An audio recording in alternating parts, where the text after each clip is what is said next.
Fala pessoal, tudo beleza por aí? Professor Marcos aqui e vamos continuar aí os nossos estudos, né, na parte de química, tá? Inclusive até a gente está aproximando aí do simulado e já já tem revisão de conteúdo também, né? Marcos, eu ando perdido, preciso me situar. O que é que você está falando, né? O último tópico nosso de ciências aqui foi sobre modelos atômicos, tá? E o que era o modelo atômico, né? O modelo atômico nada mais era do que um modo, uma representação do átomo. Então a gente tinha lá um monte de cientista e cada cientista tinha uma opinião sobre o que é que seria o átomo, tá? Então o primeiro cientista que falou alguma coisa mais sólida, né, foi o Dalton. Então o Dalton veio com uma ideia de que o átomo era uma esfera maciça, indivisível, indestrutível. Depois a gente tem na sequência aí o modelo de Thomson. Inclusive até o Thomson ele já vem com a ideia, né, já um pouco mais diferente ali, já falando em presença de elétron, né, partícula negativa no átomo, o átomo com uma grande massa positiva, onde estão incrustados ali os elétrons, né? Inclusive, até esse modelo dele ganhou um apelido curioso, né? Que era o pudim de passas, tá? Inclusive, isso daí tá até lá no último material que eu havia disponibilizado para vocês. E depois começa a melhorar muito o modelo atômico. A gente tem ele o modelo de Rutherford e depois a gente tem o modelo de Rutherford Bohr, tá? Que já é ali um modelo muito mais sensível e que já diz muito mais coisas a respeito do átomo, né? Mas o que é que ele diz, né? O que esse modelo de Rutherford diz? O modelo de Rutherford já vem com uma pegada de que o átomo ele possui ali um núcleo, né? E uma eletrosfera, onde a gente vai encontrar os elétrons. Enquanto que o modelo de Rutherford-Bohr, ele já vem mais com a ideia de que esses elétrons ocupam determinados níveis de energia, né, e que eles ficam girando ali em torno do átomo. A questão que eu sempre me faço, né, e sempre me fiz essa pergunta, quando eu comecei a aprender isso daí, e que de fato é uma questão que é extremamente curiosa, é porque a gente já tem o conhecimento de que o átomo ele é formado aí por cargas positivas e cargas negativas, né?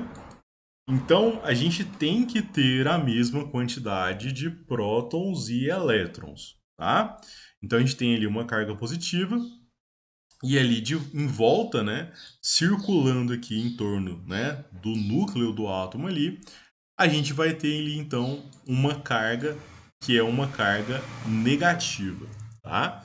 Essa carga negativa aí, a gente chama ela de elétron.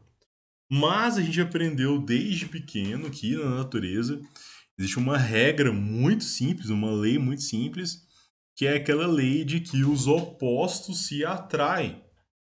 Então, numa situação como essa, ao olhar para um átomo desse, né, a gente sabe que ele tem uma carga positiva e que aqui tem uma carga positiva, uma carga negativa, perdão, por que é que não ocorre a atração entre essas cargas e esse elétron que está aqui deixe de ficar girando em torno do átomo e venha parar lá no núcleo, né? Por que é que isso não acontece, tá? Então, o modelo de Rutherford-Bohr, ele vem exatamente para dizer isso, que existem determinados níveis de energia, né? Como assim nível de energia? Deixa eu apagar esse aqui, deixa eu fazer esse desenho aqui um pouco melhor, né? Vamos mudar até o contorno aqui. Então vamos supor que isso aqui é a nossa órbita, tá? E eu tenho outra órbita aqui também aqui. Ótimo. E aqui eu tenho, né, os meus prótons aqui, as minhas cargas positivas aqui. Então, nesse primeiro momento eu desenhei duas cargas positivas. Vou até colocar aqui positivo e positivo, tá? E, consequentemente, eu também terei que ter aqui duas cargas negativas aqui em volta, tá? As cargas negativas aí estão representando os elétrons, né? Os elétrons estão sendo representados aqui exatamente na eletrosfera. Agora a gente já escreve aqui, tá? O que é que vai acontecer aqui, pessoal? Veja bem, esse elétron que está aqui deveria cair e vir aqui para o núcleo, né? Esse elétron que está aqui deveria cair aqui no núcleo. Isso não acontece. Por que que isso não acontece?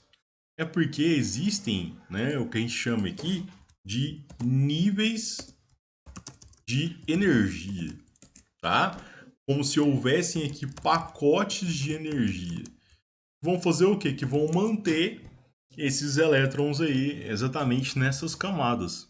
Então, se esse elétron que está aqui, por exemplo, ó, se ele perder energia, né, ao invés dele vir buscar o núcleo aqui, vir buscar a carga positiva, ele vai circular aqui na camada mais interna, tá? Se ele perde essa camada mais interna aqui, ele vai circular numa camada um pouco mais interna e assim sucessivamente, beleza?